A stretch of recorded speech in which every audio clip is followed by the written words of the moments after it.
Bonsoir la famille, j'espère que vous allez bien. Bienvenue encore une fois à cette édition des Special Interviews. Nous sommes toujours live, alors nous nous concentrons sur la promotion des valeurs culturelles du royaume de Christ. Alors, bienvenue à cette émission Special Interview. Ici, nous recevons les personnes de marque qui nous partagent leurs expériences, leurs échecs, leurs réussites, afin que nous puissions apprendre par leur parcours. Et ce soir, j'ai une personne, alors j'aimerais qu'ensemble nous puissions la découvrir. Bonsoir papa. Bonsoir, papa. Comment allez-vous? Je vais très bien, merci. J'espère que vous aussi. Je vais bien, merci beaucoup. J'espère que vous êtes à l'aise. Je suis très à l'aise et déjà merci de m'accueillir sur votre plateau. Alors, nous sommes vraiment ravis de vous avoir ce soir. Et premièrement, nous aimerions que vous puissiez vous présenter. C'est comme je dis toujours, comment voudrez-vous que les gens vous connaissent? Alors, comment voudrez-vous que les gens gardent quelque chose dans leur tête sur votre personne? Ok, je m'appelle Sem Kisimba et mon nom complet c'est Ilunga Kisimba Sem. Je suis enfant de Dieu, né de nouveau, euh, grand frère pour certains, petit frère pour d'autres. Et je suis pasteur à l'église Family Worship Center à Lefkocha. Voilà, pour ma petite présentation, c'est ça. Je suis aussi chantre par la grâce de Dieu. Ah, là, c'est une Voilà. bonne chose. Il est chantre, il est aussi serviteur de Dieu dans l'église Family Worship Center. Comment ça se passe déjà dans l'église Family Worship Center? Quand est-ce que vous avez joint cette communauté? J'ai joint la communauté en 2018, lorsque je suis arrivé sur l'île de Chypre. C'est en 2018 que j'ai joint la communauté et par la grâce de Dieu, j'ai gravi les échelons. J'étais un choriste seulement, œuvrant au département de la chorale et après, je suis devenu responsable de la chorale. J'ai occupé quelques fonctions en dehors de la chorale aussi, à l'intercession, à l'évangélisation, jusqu'à ce que, voilà, par la grâce de Dieu, les responsables ont décidé de, de m'associer au travail en tant que pasteur. Les responsables ont décidé. Là, c'est un langage d'un fils de la maison. Alors, est-ce que dans votre parcours, peut-être dans votre enfance, avez-vous prédit, par exemple, OK, un jour, j'aimerais devenir aussi pasteur, servir Dieu dans une communauté chrétienne, ou c'est quelque chose que vous, c'était pas vraiment dans votre plan, et du coup, le Seigneur vous a surpris, ou c'était déjà une culture, une vie que vous étiez déjà en train de mener jusqu'à ce que les responsables ont pu découvrir. Alors aussi vrai que je viens d'une famille bon, chrétienne, papa est pasteur et depuis tout petit j'ai commencé à apprendre à servir à l'église, depuis tout petit en tout cas j'ai commencé à chanter depuis tout petit, je pense que j'avais 7 ans et malgré ça je ne pensais pas un jour occuper une fonction pastorale, voilà, dans ma tête avoir un appel quelconque. Je n'y pensais pas, c'est des années plus tard et je me rappellerai toujours qu'il y avait une prophétie qui avait été donnée à mes parents, que lorsque cet enfant va arriver en quatrième des humanités, quelque chose va exploser en lui. Et lorsque je suis arrivé en quatrième, je n'ai pas compris comment. Je me suis retrouvé sur un chemin de non-retour jusqu'à aujourd'hui. C'est comme ça que mon appel a commencé. Mais y penser dès le bas âge, je ne pense pas. Mais j'ai seulement grandi avec ces valeurs-là, le service à l'église durant des années et des années. Et c'est comme ça que c'est parti. Hmm. Alors, vous avez dit aussi que vous êtes chanteur. Oui. Alors, est-ce qu'on peut avoir un peu de l'histoire, comment vous avez pu commencer votre, je dirais, carrière ou votre passion ou votre service dans la musique? Avez-vous justement commencé Mhm. quand vous êtes... Ok, là nous sommes en Chypre, hein, Chypre du Nord. Mhm. Avez-vous seulement commencé quand vous êtes venu en Chypre ou comment a été le début de votre passion ou votre service dans la musique? Alors, ma mère, elle chantait. Hmm. Elle chantait merveilleusement bien, si je dois le dire comme ça. C'est vraiment mon Elle s'appelle premier. déjà comment? Si on peut la Ma mère, saluer. elle s'appelait Thérèse. Vous pouvez lui envoyer un message. D'heureuse mémoire, elle Oh, nous a quittés il y a des mauvaise années. mémoire, ok. Elle nous a quittés il y a des années, elle chantait très bien. Mhm, Et alors, comme elle dirigeait la chorale de l'église, j'avais pour habitude d'être derrière elle. J'avais pour mhm. habitude de la suivre et tout ce qui va avec, jusqu'à ce que je décide finalement, après multiples interdictions de sa part, je la suivais derrière et j'ai décidé d'adhérer à la chorale des Anges. Je me rappelle très bien, c'était le nom de la chorale des Anges. C'est dans quelle commune, dans quel pays, dans quelle C'est province, dans en, quelle avenue, dans quel quartier, quel était le pasteur? à l'époque, c'était dans la commune de Kenya, à Lubumbashi. Pour ceux Mhm, qui connaissent Lubumbashi, dans la commune de Kenya, l'avenue, je ne me rappelle pas très bien, mais c'était dans mhm, l'église Nouvelle-Jérusalem qui commençait aussi petit à petit. Et papa est pasteur de là-bas, donc alors je suivais maman et tout ce qui va avec. J'ai décidé Est-ce qu'on peut d'aller. envoyer un message à papa aussi? Oui, on peut envoyer un message à papa. Papa, bonjour ou bonsoir, ça va dépendre de l'heure à Si laquelle on vous peut allez citer suivre. son nom, alors quand il va suivre cette émission, il saura que non, c'était lui, les papas qu'on est en train de parler. Il s'appelle Pierre Ilunga. Oh, C'est le papa Pierre. pasteur Pierre Ilunga. Papa, pasteur, Pierre, Ilonga, nous vous saluons. Ah, je Alors, vois maintenant les noms. Kisimbi, non, Ilunga. Oh, je Ilunga, vois. c'est Ah, lui. ok, cool. Alors, comme papa est pasteur, maman dirigeait la chorale. Mhm. Et j'ai commencé à chanter dans la chorale des anges, mais en même temps, je me suis aussi joint à ce qu'on appelle communément canot vocal, la chorale des hommes. J'étais tout petit, j'ai commencé à chanter la voix ténor là-bas. C'est comme ça que ça a commencé petit à petit. Et jusqu'à ce qu'à une période, à l'église, on a décidé de faire un chœur uni. Il n'y avait plus 3 chorales à l'époque, il y avait plusieurs chorales dans notre église. Il y avait 3 4 chorales, si je ne m'abuse. Et on a décidé de faire un chœur uni. Et dans ce chœur uni-là, comme il y avait un style de chant maintenant qu'on devait adapter pour un chœur d'ensemble, plusieurs personnes ont commencé à quitter la chorale parce que n'étant pas à l'aise. Et moi, j'ai commencé à essayer de me trouver une porte de sortie pour commencer à m'adapter à tout ce qu'on pouvait donner comme exercice, comme type de musique.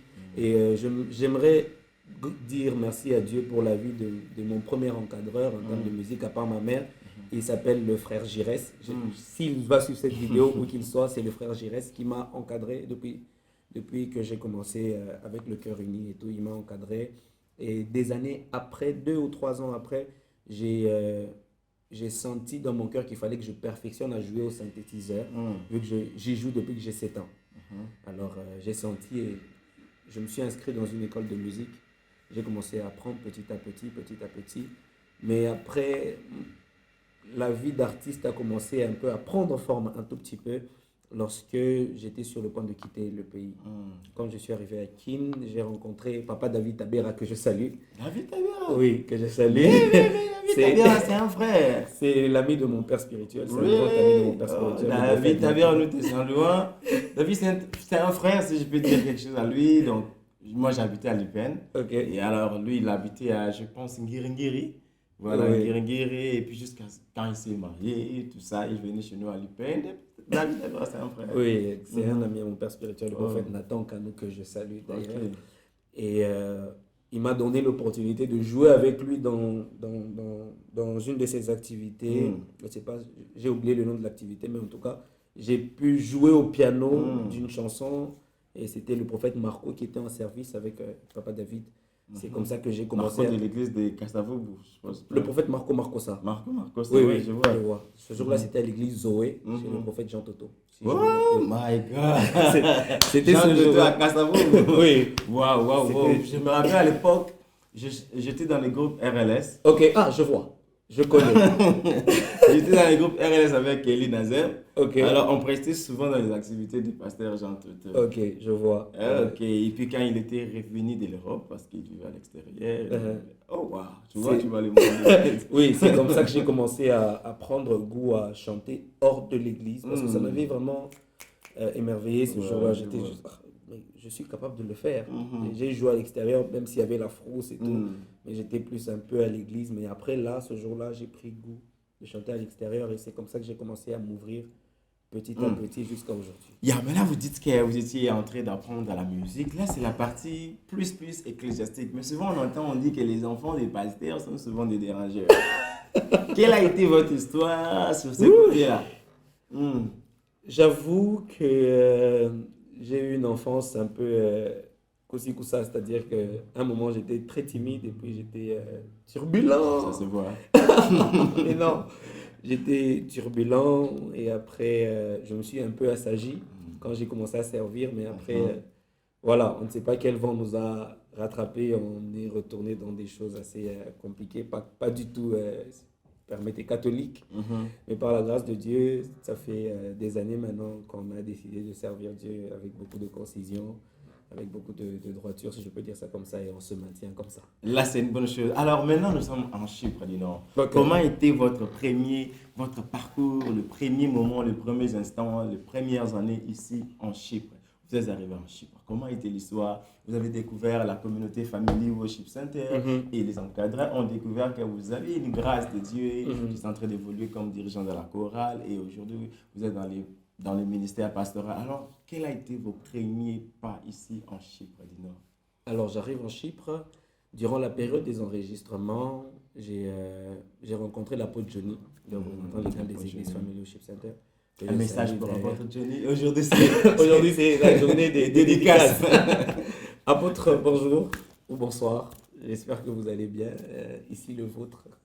Voilà, c'est comme je vous ai dit, True Life, nous sommes en train de promouvoir les valeurs du royaume de Christ. Oui. Cette manière de faire les choses, respecter les aînés, respecter les parents, respecter les encadrés, ce sont des valeurs du royaume de Christ que nous sommes en train de promouvoir. Alors, vous allez remarquer, il y aura des choses que nous allons mettre les accents parce que c'est ça. Alors, papa, vous pouvez continuer. Alors, je rencontre l'apôtre Johnny durant la période des enregistrements et il me connaissait déjà d'une certaine manière vu qu'il y avait quelqu'un quand même qui me postait sur son statut et qui priait à l'église. Et quand il m'a vu, il m'a dit « Ah, je vous connais. » et tout. J'ai dit « Comment vous appelez ?» On s'est présenté. Ce jour-là, je me souviens qu'il y avait entraînement de l'équipe féminine de l'église. Et il m'a demandé de passer à l'entraînement de l'équipe féminine. J'y suis allé et on a un peu discuté et tout ce qui va avec. Et puis il m'a dit « Dimanche, il faudrait que vous soyez à l'église. » Bon, malheureusement, je ne suis pas allé le dimanche. J'ai fait un temps sans y aller. Mais un jour, je me suis décidé d'y aller. Et ce jour-là, j'ai eu une vision que je ne peux pas expliquer, mais j'ai eu quand même une vision que je lui ai partagée après. Et les semaines d'après, après avoir demandé la volonté de Dieu, je me suis décidé d'adhérer à la chorale, mais en tant que pianiste seulement. Je jouais seulement synthétiseur, c'est comme ça que je me suis présenté. Et un jour, il n'y avait pas de conducteur à la chorale et il y avait un chant qui était en train de compliquer la personne qui dirigeait ce jour-là, qui n'était pas le conducteur de la chorale et tout, c'était même pas le président. Alors j'étais en train de jouer et plus le temps passait, on était calé sur ce chant-là, je me suis dit, bon, est-ce que je peux vous aider? Je me suis proposé d'aider et tout ça. C'était une femme, elle m'a dit non, il n'y a pas de problème. Et alors quand je propose mon aide, on accepte, j'arrange la chanson. Très rapidement, on essaie d'arranger la chanson et ça tient. Ça tient et c'est comme ça que c'est parti. L'écho est parti. Non, il y a un frère qui arrange et tout. Et c'est comme ça que j'ai commencé à avoir un peu plus d'espace dans la chorale. Mais après, un jour, il y a une personne qui devait entonner une chanson et cette personne n'y arrivait pas. Je me rappelle, c'était la chanson Je ne chanterai aucun autre nom que Jésus. Alors, je me suis proposé de chanter cette chanson-là. Et en pleine répétition, on avait commencé à prier ce jour-là, c'était exceptionnel. Et des semaines plus tard, l'apôtre Johnny viendra me voir avec l'évangéliste Benny Mamba. Encore des salutations à l'évangéliste Benny Mamba. Et ils me diront non. Et à la fin, les gens sauront pourquoi nous sommes en train de faire ça. Encore des salutations à l'évangéliste Benny Mamba. Évangéliste Benny, apôtre Benny, je vous salue, que vous êtes. Ils m'ont dit non, voilà, on voudrait que vous puissiez être responsable de la chorale. Et en même temps, j'avais aussi des responsabilités déjà à l'évangélisation. Et c'est ainsi que j'ai commencé à être responsable de la chorale jusqu'à 2024. Jusque l'année passée, 2024, j'ai occupé cette responsabilité, bien qu'étant pasteur après. C'est comme ça. Mais en 2021, avec toutes les responsabilités associées et tout ça, l'apôtre Laudran, d'heureuse mémoire, avait aussi décidé, par la grâce de Dieu, par la volonté de Dieu, que je sois associé comme pasteur au sein de la communauté Family Worship Center. Alors là, c'est un très grand parcours. Alors nous remarquons en Chypre, surtout quand vous êtes en train de faire, par exemple, les études, comme vous avez dit là, les études, la musique et les fonctions pastorales, les OL, et votre vie sociale. Comment combinez-vous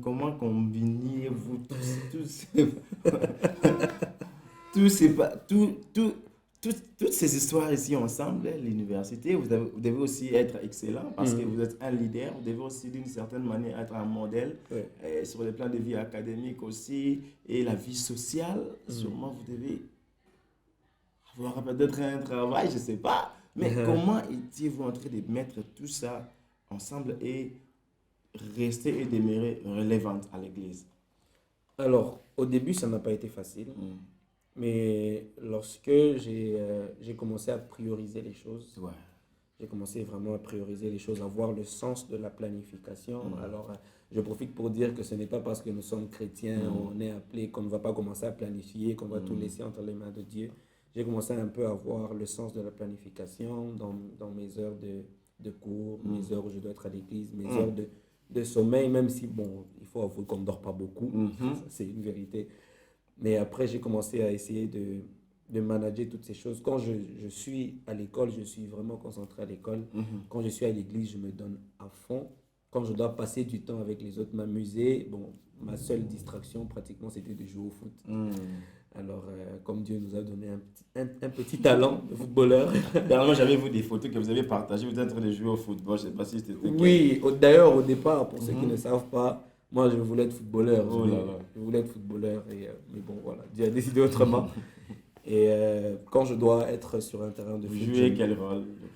j'étais un neuf, au départ un avant-centre, mais après je me suis un tout petit peu reconverti en meneur de jeu, si je peux dire ça comme Est-ce que ça, vous êtes en 10. vous êtes à l'aise de nous dire votre équipe préférée?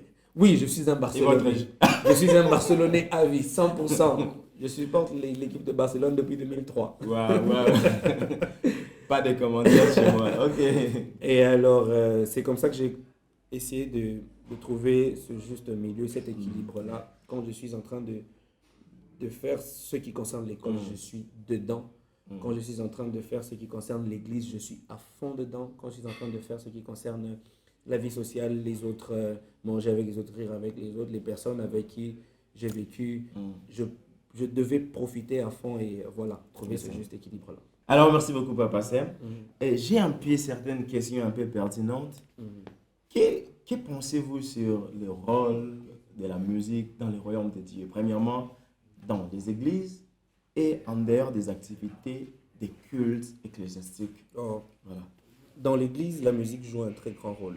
Il faut savoir que lorsqu'on vient à Dieu, ou lorsqu'on vient dans la présence de Dieu, lorsqu'on est dans la bâtisse qu'on appelle l'église, permettez que je dise ça comme ça, il y a un tout complet qui doit être réuni. On ne doit pas que prêcher, on ne doit pas que prier. Il y a aussi la musique qui joue un rôle tellement important au point où ça ne doit pas être négligeable. La musique dans l'église permet aux gens d'avoir une pensée sur la personne de Dieu. Il faut savoir que la musique a trois compartiments. Le premier compartiment, c'est le texte, la mélodie, le rythme. Le texte, il touche à l'esprit, la mélodie touche à l'âme et le rythme, il touche au corps. Et donc, très profond.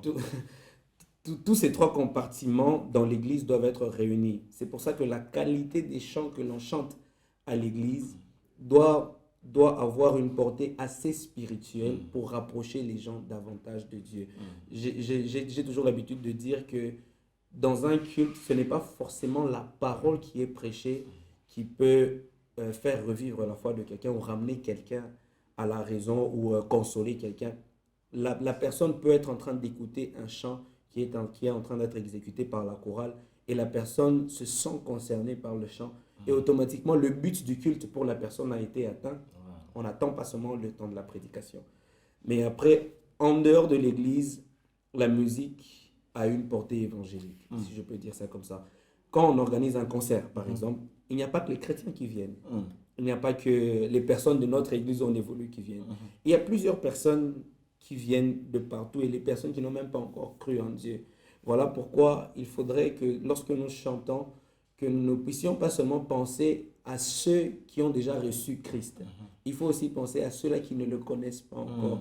Qu'est-ce que nous sommes en train de leur communiquer comme vie au travers des paroles que nous sommes en train de donner et même encore, quelle est la personne que nous sommes en train d'exalter, surtout en dehors de l'église.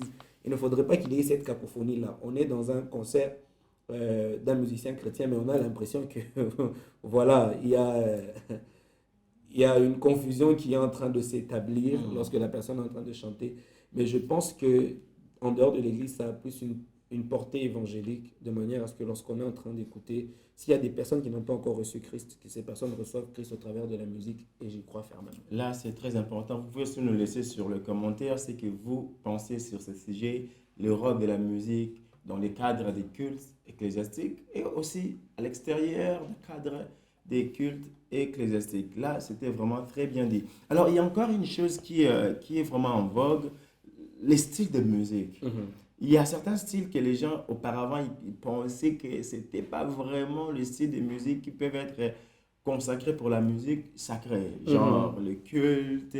Mais aujourd'hui, c'est comme si sur le plan de vue, style de musique, tout est ensemble. Mais Mhm. quelle est votre pensée sur ceci?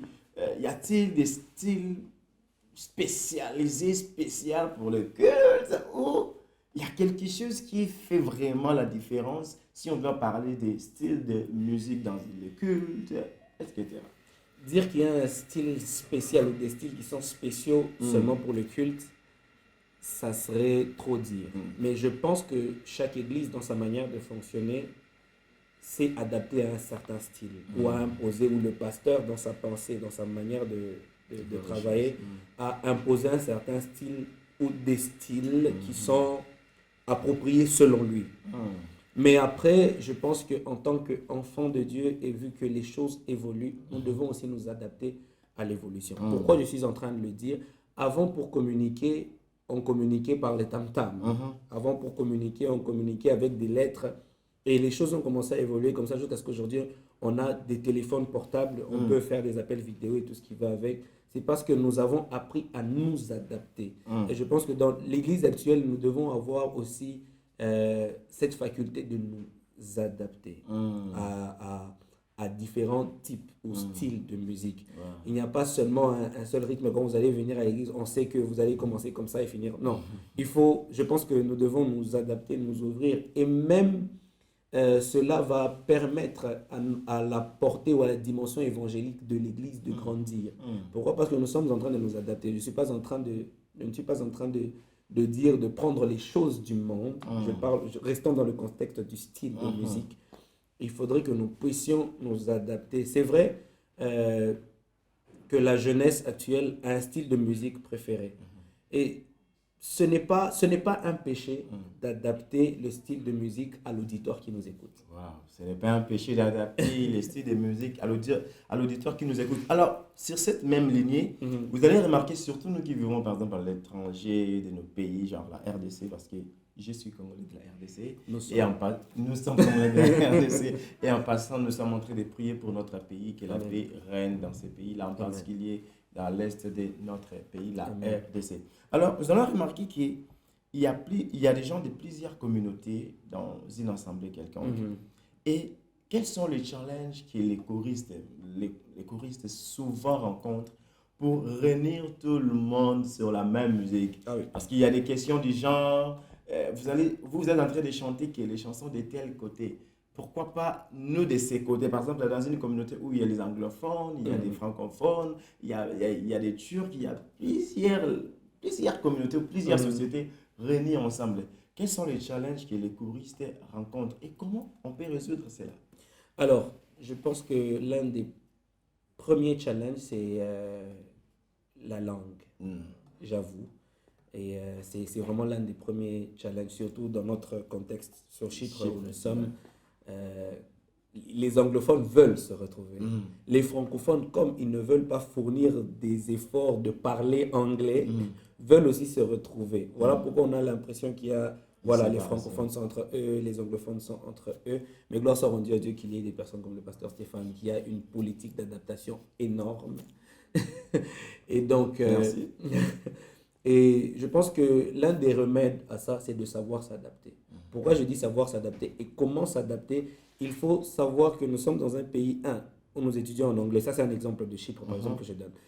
Nous sommes dans un pays où nous étudions en anglais. Et donc, l'anglais doit être notre langue de prédilection. Ça doit être la Hmm. langue qu'on utilise le plus lorsque nous sommes ici. Nous Hmm. sommes dans un pays où on parle anglais. Mhm. Mais bien plus encore, pasteur, permettez-moi de le dire, Mhm. lorsque nous sommes dans une communauté anglophone. Hmm. C'est vrai que les chants en français ou les styles qui vont avec les chants en français nous font bien aux oreilles. Mais Hmm. lorsque vous êtes dans une communauté où il y a une langue qui prédomine, il faut savoir s'adapter. Hmm. Très Il important. faut vraiment savoir s'adapter. Vous n'allez pas vouloir venir imposer le français Mhm. dans une communauté anglophone et elle est prédominante. Vous êtes 20% des francophones et il y a 80% d'anglophones, mais vous voulez chanter constamment en français, même si vous avez la plus belle voix, il y a des cultes que vous n'allez pas réussir. Pourquoi? Parce que l'auditoire risquerait de ne pas se retrouver. Ça sera juste comme du spectacle. Voilà, c'est du spectacle. On vous entend chanter, vous avez une belle voix, c'est une performance, on va acclamer le Et Seigneur. c'est comme vous avez dit, les paroles touchent l'esprit. Oui. Et les gens ne comprennent pas ces Ils paroles-là. ils ne comprennent pas. C'est juste vrai. la mélodie qui touche l'âme Oui. et le rythme et le corps, c'est fini. Voilà, mais et les ils sont esprits ne sont pas contents, impactés. mais leur esprit, leur vie n'ont pas été bâtis. Pourquoi? Parce qu'ils ne se sont pas retrouvés dans ce que vous êtes en train de dire. C'est vrai, vous pouvez chanter une chanson en français, vous pouvez peut-être expliquer la signification de ce que vous êtes en train de chanter, mais lorsque vous êtes dans une communauté prédominante, sachez vous adapter à cette communauté-là. Même chose pour les anglophones. Si vous arrivez dans une communauté francophone, c'est vrai, vous pouvez, s'ils arrivent bien sûr, dans une communauté francophone, il y a des chansons en anglais. L'anglais, c'est déjà devenu universel, c'est vrai. Mais ils doivent aussi avoir cette capacité de s'adapter. Quand on chante en français, on chante en français. C'est difficile, mais la langue, tout s'apprend. Et là, c'est très important, papa. Ouais, parce que ça arrive souvent. Vous allez voir quelqu'un, c'est une communauté francophone ou anglophone. Ok, disons une communauté francophone et un anglophone arrive, il ne fait chanter qu'en anglais. Oui, c'est une bonne chose, mais des fois aussi, il faut savoir s'adapter. En tout cas.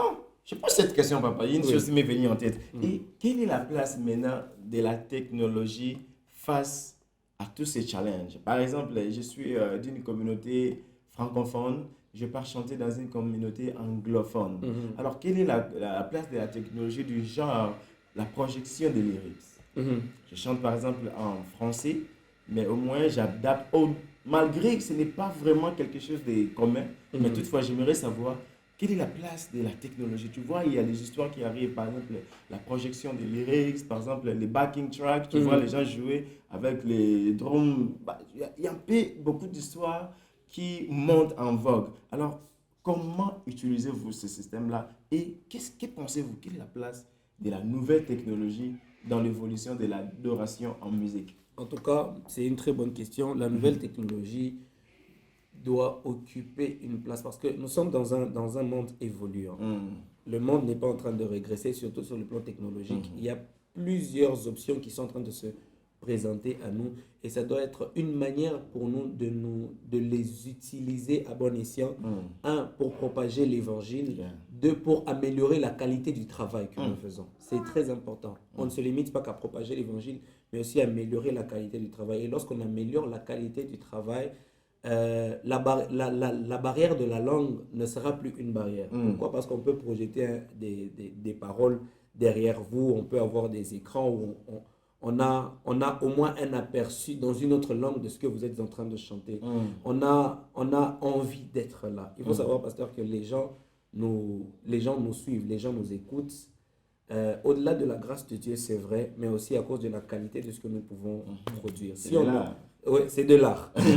C'est de l'art. Si on ne sait pas produire au moins quelque chose de bonne qualité, nous aurons difficile à maintenir des personnes qui ont la bonne volonté de nous suivre. Mais seulement ce que nous produisons, à cause du refus de nous adapter et d'être conservateurs, on se dit non, on préfère conserver ce que nous avions au départ. C'est en train de nous empêcher d'évoluer, malheureusement. Et comme nous sommes dans un monde évoluant, c'est important que nous puissions nous adapter à toutes ces choses. Là, c'est très important, papa. Mais j'aimerais savoir encore une chose.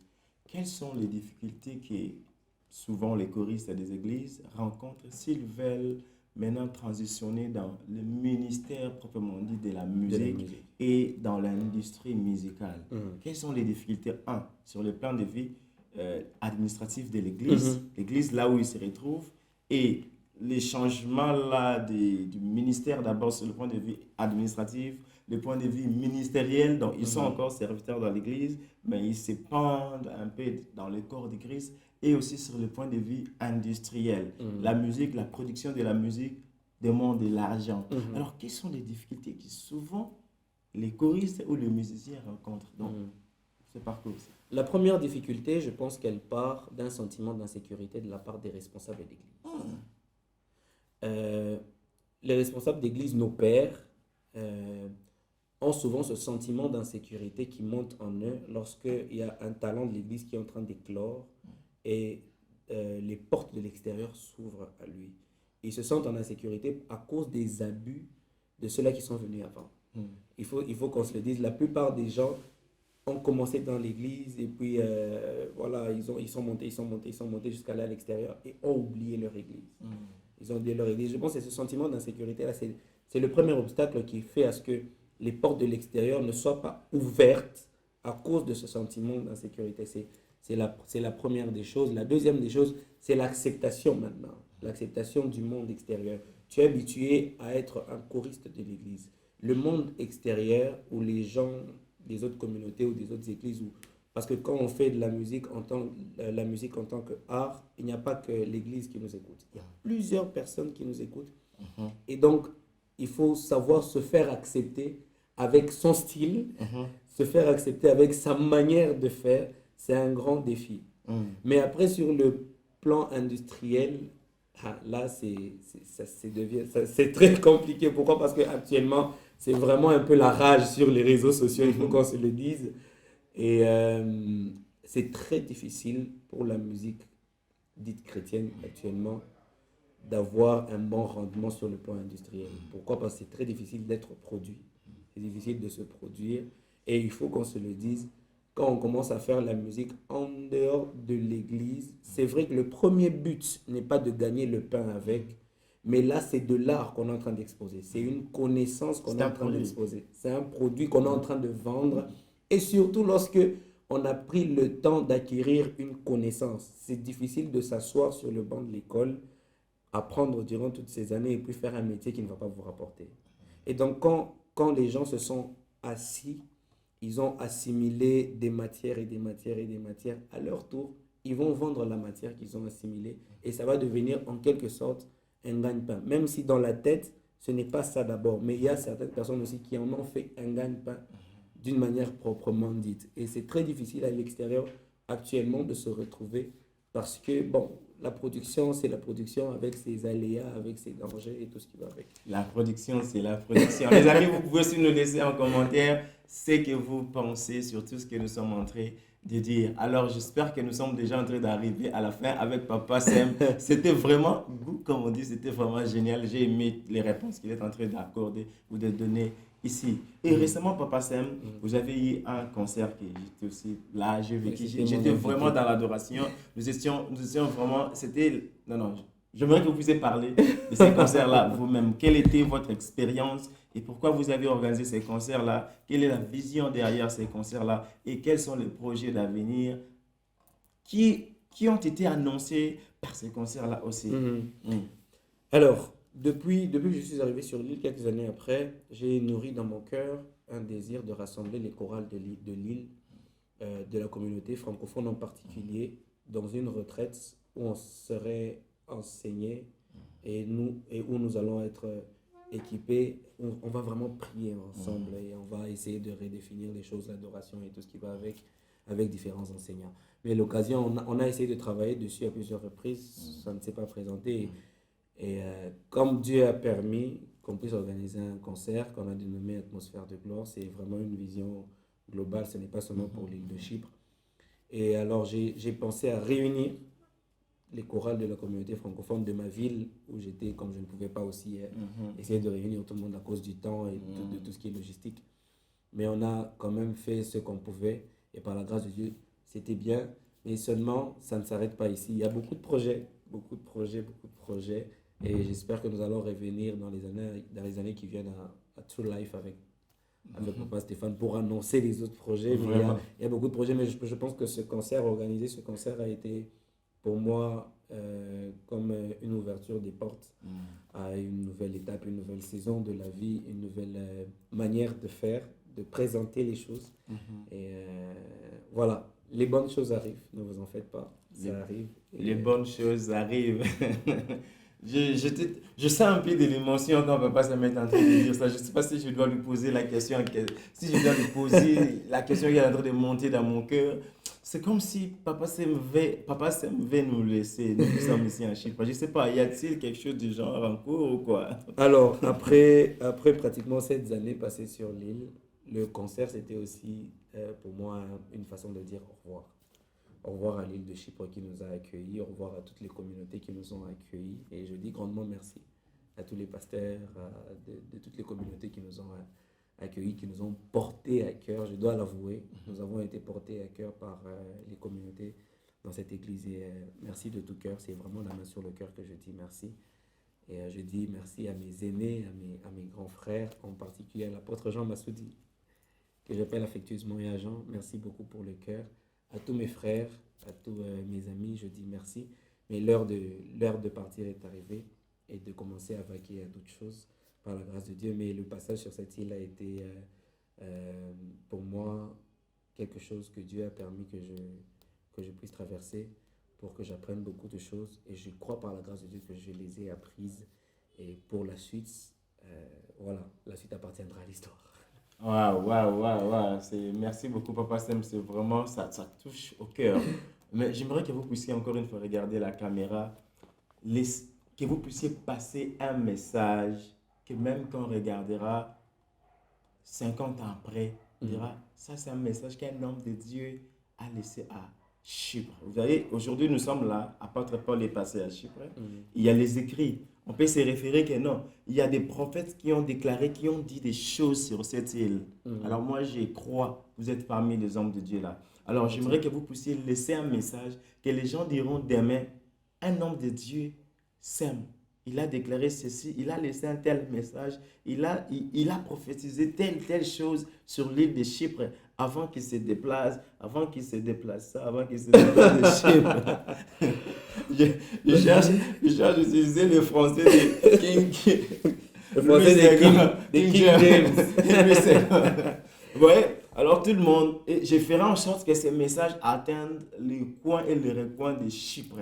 Alors j'aimerais que vous puissiez regarder la caméra, que vous puissiez donner un message à l'église de Chypre et à tous ceux-là qui vivent en Chypre. Et en particulier à l'église de Chypre. Même ceux-là qui sont encore dans le monde, mais qui vont joindre l'église. Alors j'aimerais que vous puissiez regarder la caméra et donner un message prophétique à l'église de Chypre et à la nation de Chypre. J'avoue que c'est un exercice difficile, mais bon, par la grâce de Dieu, on va essayer de le faire. Depuis un temps, j'ai pour habitude de dire, il ne faut pas avoir honte de commencer dans la honte. Ce n'est pas parce que quelque chose peut vous diminuer aujourd'hui que ça ne va pas porter des fruits demain. Si vous êtes sur cette île et que vous ne parvenez pas à vous en sortir, aussi vrai que ce soit sur le plan financier, je ne sais pas, je sais pas que ce soit sur quel plan, mais n'ayez pas honte de commencer dans la honte. S'il faut aller faire un travail qui va vous diminuer dans votre titre, allez le faire. S'il faut commencer quelque chose qui va sembler vous diminuer dans ce que vous êtes en train de faire, allez le faire. Mais d'abord, faites-le parce que tôt ou tard, le travail porte toujours des fruits. Mais après, la deuxième des choses que je voudrais dire de tout mon cœur à l'église de Chypre et à toute la communauté, il ne faut pas oublier que ce que vous faites, faites-le bien car vous ne savez pas qui est en train de vous regarder. Ce que Dieu vous a donné comme potentiel, sachez le mettre au service et faites-le tellement bien parce que vous ne savez pas que celui qui est en train de vous regarder ou de vous écouter, c'est un fils du roi et il est capable de vous faire entrer dans la cour royale. Vous ne savez pas que la personne qui vous regarde, c'est la fille du roi et elle est même capable de tomber amoureuse de vous et elle est capable de vous faire entrer dans la cour royale. Mais bien plus encore, la troisième des choses, s'il vous plaît, je vais la dire en trois choses, en trois volets, et puis c'est par là que je vais finir. La première des choses, n'oubliez pas la loi de l'honneur. L'honneur au père, l'honneur aux aînés, mais même l'honneur aux personnes de notre génération, les personnes avec qui vous servez dans la même génération, et même le respect de ceux-là qui viennent après vous. La deuxième des choses, c'est que, île de Chypre, gardons en tête une chose, gardons à l'esprit une chose, que la soif de Dieu ne nous quitte pas des cœurs. Que la soif de Dieu ne nous quitte pas des cœurs. Mais bien plus encore, je sens dans mon cœur le dire comme ça. Sur l'île de Chypre, on a remarqué. Sur l'île de Chypre, on a remarqué que c'était plus les hommes qui ont pris les rênes pendant une période. Mais depuis un moment, le Seigneur me convainc de le dire et je le dis comme ça. Il y a comme une émergence des femmes qui vont dans tous les domaines, que ce soit en musique, que ce soit dans le domaine du ministère. Il y a une émergence des femmes qui va venir et qui va commencer à impacter cette île petit à petit Et nous avons déjà commencé à voir certaines choses. Mais par la grâce de Dieu, ça va devenir plus intense. Et je crois que Dieu, par sa grâce, il va passer par ces femmes-là pour bénir la vie de plusieurs. Mais au-delà de tout ça, que l'élévation que Dieu va nous donner, que cela ne puisse pas nous perdre, que la gloire que Dieu va nous accorder, que cela ne puisse pas nous tuer et nous éloigner de lui, mais que cela nous rapproche un peu plus de lui. Et je crois que par la grâce de Dieu, cette île va connaître une explosion dans le domaine ecclésiastique et dans d'autres domaines. Que Dieu vous bénisse abondamment. Merci beaucoup, Papa Sem, et Amen. Nous sommes vraiment ravis de vous recevoir. Nous sommes bénis et beaucoup plus de courage, de chance, de grâce. Et je sais que nous allons nous rencontrer encore dans la hauteur. Amen. Nous allons nous rencontrer dans de big stage Amen. pour chanter. Et je suis parmi les gens qui ont partagé le même stage avec Papa Sem. Et ça a été vraiment merveilleux ici en Chypre. On a loué, on a dansé, on a adoré ensemble. Et récemment à ADG, l'atmosphère d'adoration. L'atmosphère de gloire. L'atmosphère de gloire. Et c'était vraiment merveilleux dans la présence de Dieu, avec tous les peuples de Dieu ici en Chypre. Et à vous, nous sommes True Life. Nous avons une vision de promouvoir les valeurs de notre royaume de Christ, les royaumes dans lesquels nous nous retrouvons, les royaumes de Dieu. Alors, en particulier les valeurs culturelles. Alors, nous faisons aussi la promotion des valeurs culturelles. C'est pourquoi nous parlons dans des domaines comme musique en détail, parce qu'il y a des choses que les gens zappent, il y a des choses que vous n'allez pas vraiment écouter dans certaines communautés ecclésiastiques, mais ici, nous avons la grâce et les privilèges de prendre toutes ces questions-là et de les analyser avec l'esprit de la sagesse et de la parole de Dieu. Mais cette émission, c'était Special Interview. Dans cette émission-ci, nous recevons des hommes, des valeurs. Ils nous partagent leurs échecs. Ils nous partagent aussi leurs réussites. Alors, ils nous laissent la porte ouverte pour que nous puissions apprendre de leurs échecs et de leurs réussites. Alors, mettez aussi en commentaire tout ce que vous pensez sur ce que Papa Sem a partagé. Si vous avez aussi des questions, mettez vos questions sur la case des commentaires et nous allons les parvenir à Papa Sem. Il va aussi lire, il va commenter et vous répondre si vous aurez besoin de plus de détails sur lui. Il sera là, il va voir vos commentaires, il va entrer en contact avec vous. Sinon, prenez bien soin de vous. Je vous reverrai à très bientôt. Bye bye.